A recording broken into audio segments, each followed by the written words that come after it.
Hey guys, John here. I hope you're all doing well. In today's video, we are trying out the new Sound Clone feature for the Hotone Ampero 2 stage. So Hotone makes some really cool stuff, and yes, it is pronounced Hotone indeed. They have the Ampero Mini, they have the Ampero 2 Stomp, which is the smaller brother to the 2 stage, which is this one. This is obviously bigger. We've got a touchscreen, we've got amp modeling, we've got effects, and all that good stuff.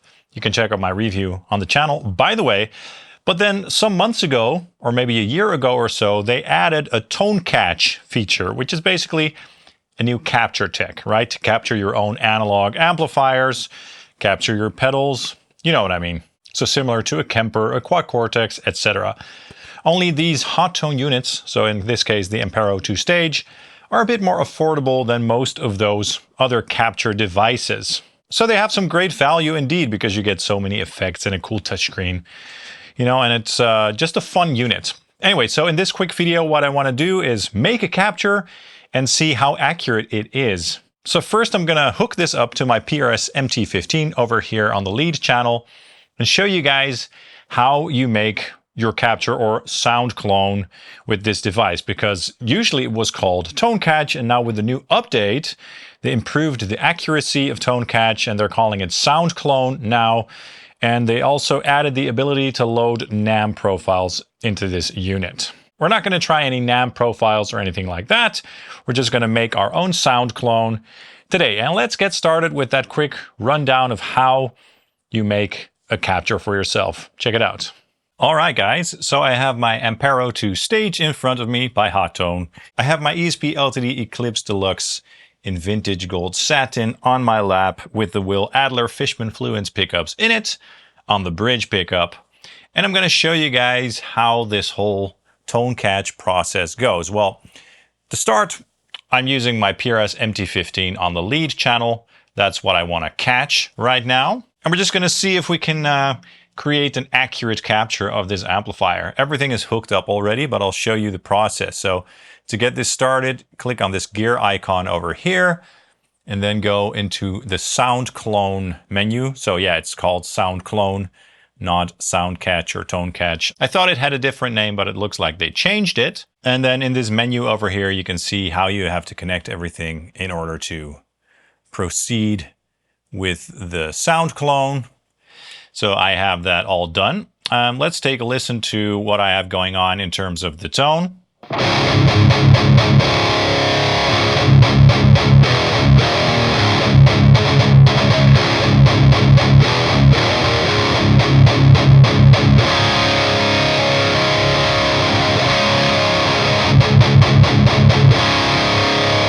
So that's a nice and barky, saturated tone with plenty of mids too. You know what? Let me dial down the mids just a smidge.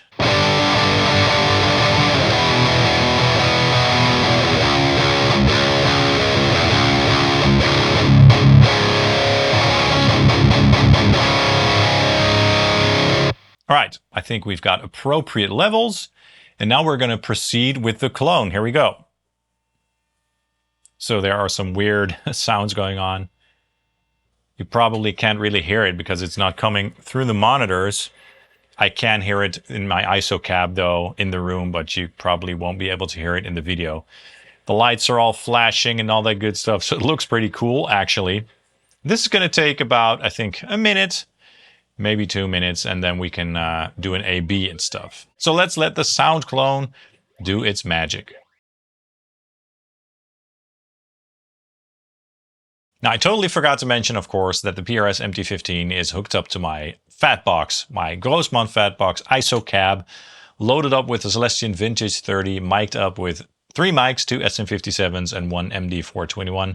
Those are blended together. So we're creating a sound clone of a full rig here, basically. All right, so the process is done. Let's take a listen. So right now you're going to hear the sound clone.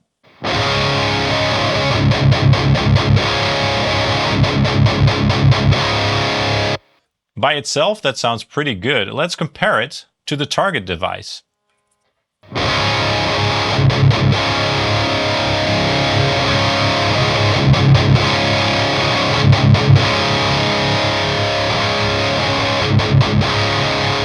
So the real amp still sounds bigger. It's a little bit louder too. It has a bit more saturation going on. So what we can do now is use the fine tune feature. When I'm using that, I just have to play some chords, some very simple stuff. And it's gonna sort of, fine tune the sound so that it sounds even closer to the real deal. So let's give that a go.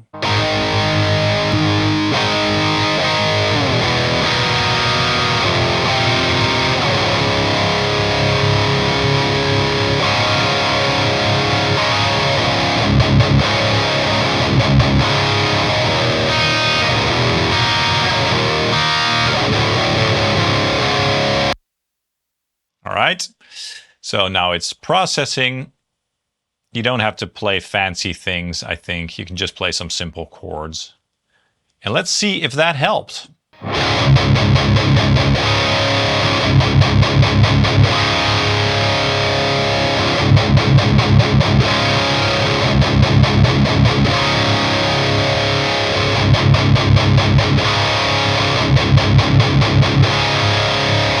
That's definitely closer. The last time when I did this, it sounded even closer if I did it again. So let's do it again and see if that helps to get it even closer.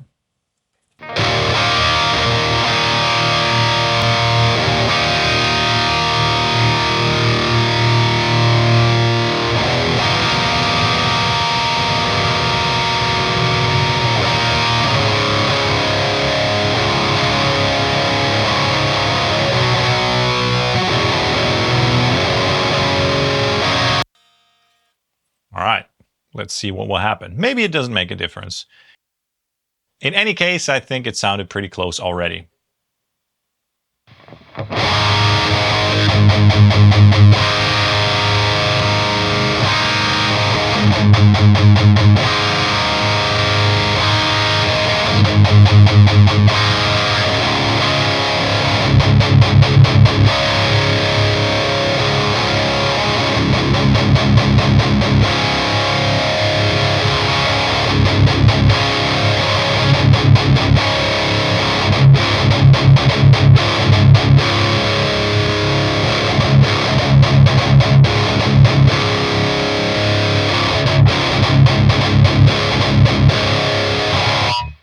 So I think that sounds pretty darn close, actually. The real amp has a little bit more saturation going on, but you can just compensate by adding some gain when you're using this capture. So that is cool, very nice. And now we can just store it. Let me give it a name. Let me name it MT Lead 2. Of course, I have to use a new slot. And there you go. That's the process. Pretty cool, right? All right, so that was a pretty easy and straightforward process, right? I think it sounded pretty accurate. Not 100%, but definitely close enough. It does remind me a little bit of making profiles with a Kemper, where you have to do that fine-tuning. I think with the Kemper, it's called refining. So it might be a very similar process. I'm not sure, but it seems similar. But the results were definitely quite impressive. Again, not exactly the same, but definitely close enough to get some great tones. Maybe scoop the mids out a little bit, add some gain, and you'll get even closer, I think. So let's do an A-B back-to-back comparison right now of the Sound Clone and the real PRS MT15, and let's check out the results. Check it out.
Interesting. So again, similar results. The Sound Clone, I didn't do any tweaking, right? I didn't add any gain. I didn't scoop the mids as I would do normally. I did do level matching, so each clip was at the same level. In this case, with this particular amplifier, I think that the Sound Clone sounded a little bit more dry, whereas the real amp sounded more saturated and compressed. But the attack in the mid-range was a bit more prominent and forward with the Sound Clone, which isn't really a bad thing. So it sounded great. Again, not exactly the same, but pretty darn close. So I am impressed that a unit like this, that they just added some features like that. That's pretty cool how they just did that, you know. I don't know if they were preparing for that while they were developing this unit. I seem to recall that you can load up to like 30 sound clones for yourself, which isn't a whole lot, but it should be enough for doing gigs and studio gigs and stuff like that. So yeah. It's cool. Just wanted to show you guys that. I'd love to know your thoughts. Let me know in the comments down below what your thoughts are regarding this little comparison. Do you think that the Sound Clone technology is good enough, or do you think it needs improvement? Let me know. If you want to support this channel, you can buy something from Hotone or some other company at my affiliate links for Thomann and Sweetwater or Tube Amp Doctor. I'd really appreciate that. You can also buy an IR pack or a Quad Cortex capture pack in my web store below, and please also hit the like and subscribe buttons, as that also really helps the channel out. I'd really appreciate it. Thank you guys so much for watching, and I hope to see you soon. Cheers.